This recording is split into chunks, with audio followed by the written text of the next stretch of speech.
The Steelers' once commanding-looking lead in the AFC North has been whittled down to a single game over the Ravens and just 2 games over the Cincinnati Bengals, who, of course, the Steelers will host on Sunday at Acrisure Stadium. Thanks very much for being with us for the matchup presented by Shell Polymers alongside Missi Matthews and Matt Williamson. I'm Rob King. Guys, the Steelers had apparently gotten back on track, defeating the Colts. Remember, once beaten Colts going into that game prior to the Steelers defeating them. They looked like they were ready to go in L.A. against the Chargers, and it just didn't happen, to put it mildly.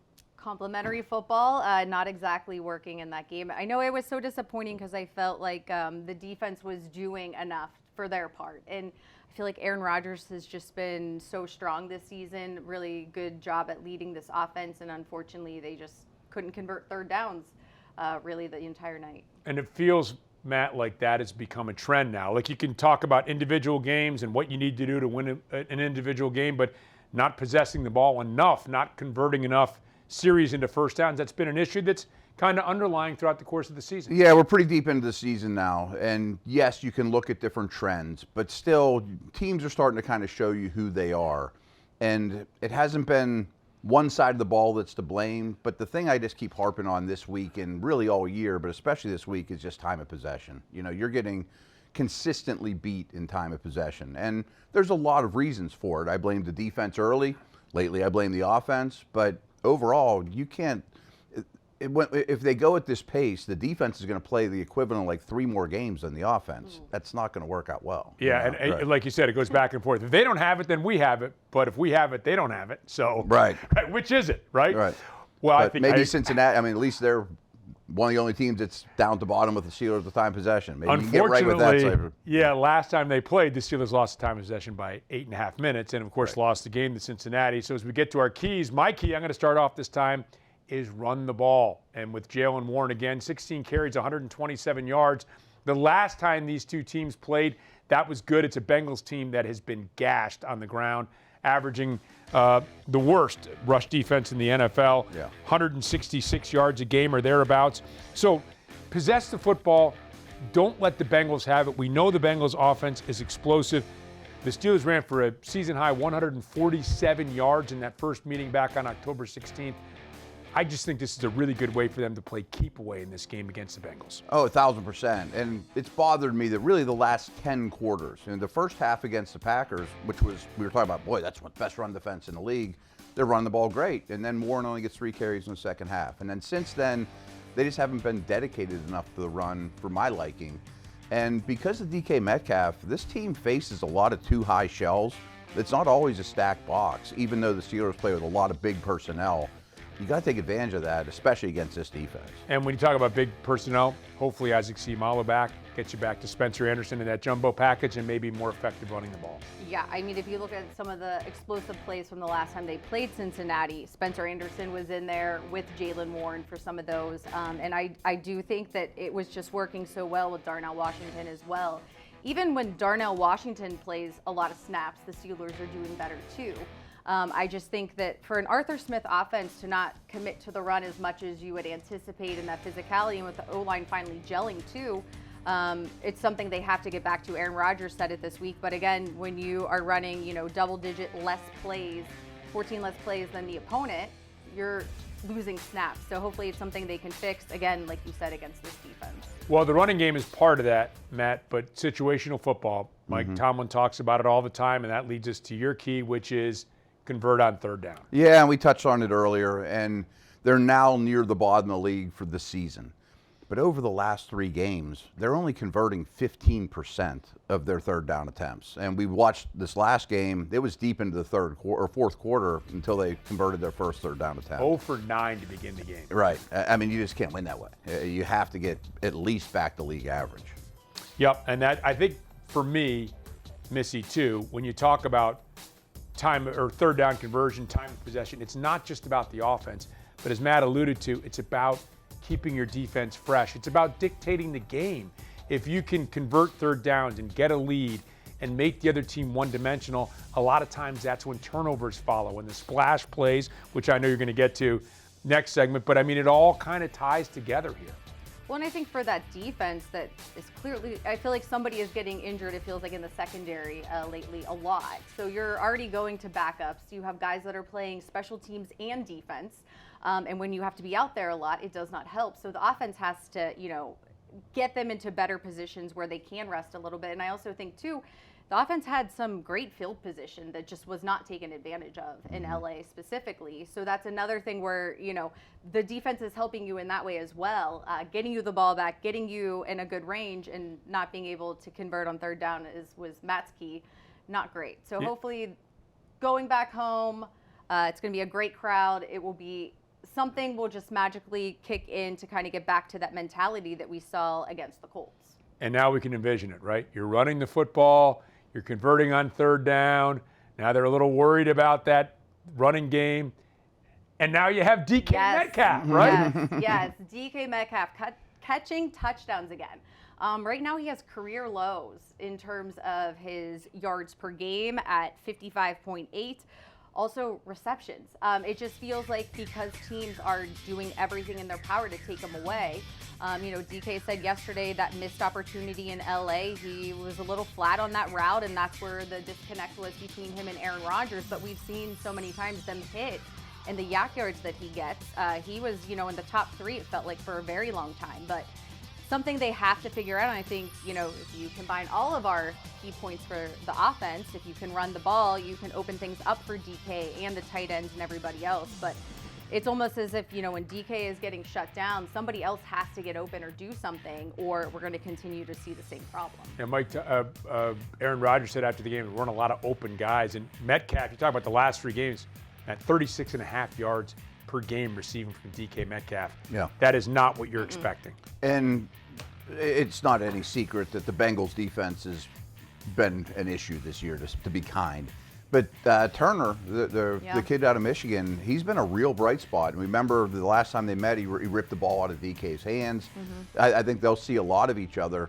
What I find interesting is a lot of people will ask us, why don't they get DK Metcalf the ball more? Why don't they get Freiermuth the ball more? I'm like, because they don't run enough plays. Right. They don't have the ball to give it to them. Right. Yes. First, you must have the ball to be able to give it to them. When you're the lowest in the league in plays run on offense, it's hard to disperse it to everyone you want to. Okay, so it is time now for our Immaculate Prediction Challenge. It's online right now. And our question for you, remember Aaron Rodgers, the last time these two teams played, threw 4 touchdown passes. So, Immaculate Prediction Challenge, over/under on 1.5 touchdown passes thrown by Aaron Rodgers, and the grand prize is an Alex Highsmith autographed jersey. So the Immaculate Prediction online, you can join the challenge right now. Up next, can the Steelers slow down the explosive Bengals offense? That's next when the matchup presented by Shell Polymers continues.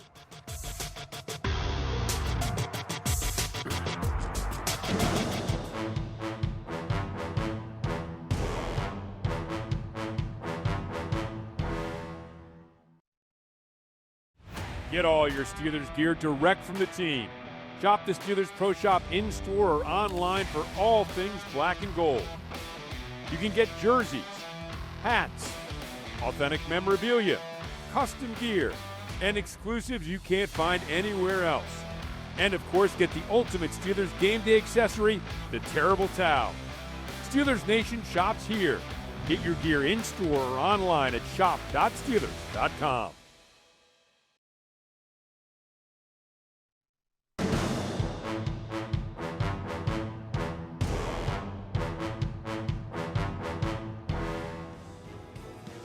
The Cincinnati Bengals are coming off a bye. In their previous 2 games before the bye, they scored a combined 80 points and lost both games. The last team to do that was the 1966 New York Giants, their last victory. Of course, we remember that well, Thursday night in Cincinnati, 33-31 over the Steelers. And Matt, when you just, an overview shot of this Bengals offense, they are highly explosive. Under Joe Flacco, they have been a completely different group. And they get Joe Burrow back at practice. That gives them some incentive, when I think a little spark to win this game. They're only 2 games behind the Steelers. They're unbeaten in the division. They're not out of this thing. Yeah, other than when Browning was in there for that short stretch, really going back the last 2 years, they put up a ton of points and they allow a ton of points. And Flacco's been, I didn't see that coming. I mean, he was not that player with the Browns, but the offense has been tremendous with him. Yeah, and he was the guy they wanted all along. It's interesting because I remember thinking, well, maybe Russell Wilson would be a better solution for him. Look at all the points he put up last year for him. But Flacco was the guy they wanted. He has delivered in a big way. I remember how mad Mike Tomlin was when that trade went down. And for him to publicly say that during a press conference, to let everyone know, maybe even some people in Cleveland, but it is true. We saw him last year in Indy when he had to come in for Anthony Richardson when he was hurt too. But it is incredible what he's been able to do with the Bengals and not slowing down at all. Yeah, we don't like that. Joe Flacco's last 2 performances against the Steelers. Hopefully they can reverse that trend. We take a look at now our key matchup presented by Shell Polymers. When we look at when the Bengals have the ball, and for me it's the same key that I had the last time that these two teams played, and it wasn't successful for the Steelers, and that stopped Chase Brown. They only ran him 11 times, but he had 108 yards rushing. And the problem with this, for me, guys, is that it makes the Bengals multidimensional. You haven't taken anything away. And so you can't defend to try to stop something else. When they've got everything open to them, as they did against the Steelers, and as they did the next game against the Jets, it makes them extremely dangerous. Now, the Bears, look, we have to say this, the Bears slowed Brown down, and the Bengals still scored a ton of points. But I just think, Missy, you can't allow them to have the full playbook open when they attack you. Absolutely not. And I don't think Week 7, that Thursday night game, anybody thought that Chase Brown was going to have this type of game due to his stats and what they were doing going into the game. But all of a sudden, it just felt like Jamar Chase was able to do what he wanted to do, obviously, with 16 catches. Chase Brown got going. Then you saw the middle of the field and some of the tight ends. So it really did, as you said, make it extremely difficult to defend. And I think, too, for the Steelers defense, it went back, Matt, to the little things of not staying in their gaps and doing the things, trying to do too much, overcompensating, and it really hurt them. They had a lead at halftime. Yeah. I don't think anybody saw that second half going that way. So just by the numbers, the Bengals are not a good rushing team. You can't let them excel in something that they're struggling with, and that's what happened in the first go-round.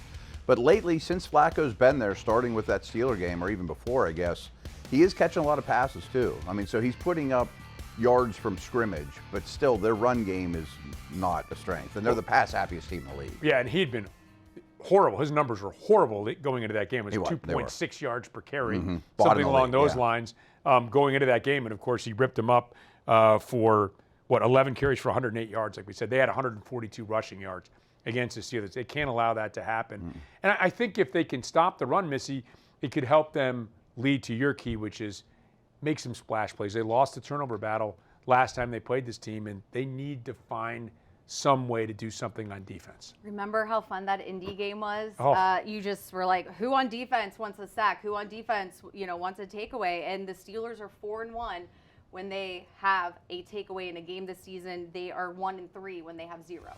And obviously losing the turnover battle because of the 3 turnovers by the offense in LA did not help, but it also is just something where it felt like that interception could have been to Joey Porter earlier in the game. There were just different circumstances where if one of those things would have just went right, maybe it changed the tune of it. But I think when you can let TJ Watt and company, even having Jalen Ramsey back there at safety and kind of steadying the secondary back there, that they can do great things. And I think that credit to Cam Hayward for helping Derek Harmon, the first-round pick, who missed a little bit of time earlier in the season, and Keanu Benton, who has just been playing lights out, letting all of those guys kind of get into their groove and make an impact. So, Matt, let's get to the last key, which I think it's the biggest. The elephant in the room. Yeah. Anytime you face the Bengals, and we're not talking about T. Higgins, although Higgins, he's great too. First of all, he always seems to kill the Steelers, and second, he had a touchdown catch against the Steelers. Since Flacco took over quarterback, he has 4 touchdown receptions. He's coming off his best game. I mean, they're coming off a bye too, but he's coming off his best game of the year against the Bears. Yeah, he's tremendous. He is, but and those touchdown receptions are more than the guy you want to talk about, which is Jamar Chase, who just riddled the Steelers the last time they played. Yeah, and the key is stop Jamar Chase. Well, you're not going to stop Jamar Chase. I mean, Michael Jordan's going to get his 20 to 30 points every game. You just can't let him have 60 like he did the last time around. And that's what Chase was. He was an unstoppable force. I don't know the answer to stopping this guy. He's maybe the best receiver in the league, and he might go down as an all-time great. He's starting his career that way. He's special.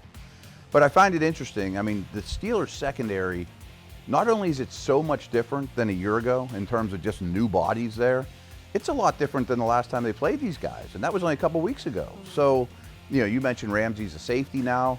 At least you have different people. You're asking different people to try to stop them now. Right. And I think they maybe cut down on their blitz, do a little bit more zone as well, get more people in coverage, tackle the catch, and hope for the best. So we just have to stop Brown, stop Higgins, stop Chase. Don't forget about Noah Fant, who had a touchdown reception last time. Steelers have had some issues sometimes with tight ends. Nothing to it. Yoshavah started them too. Yeah, right. interceptions. Piece of cake. We got it laid out for you. Again, a big, big game. In all seriousness, look, the Bengals come in 2 games behind. The Steelers are unbeaten in the division, and a win draws them within a game and unbeaten in the division.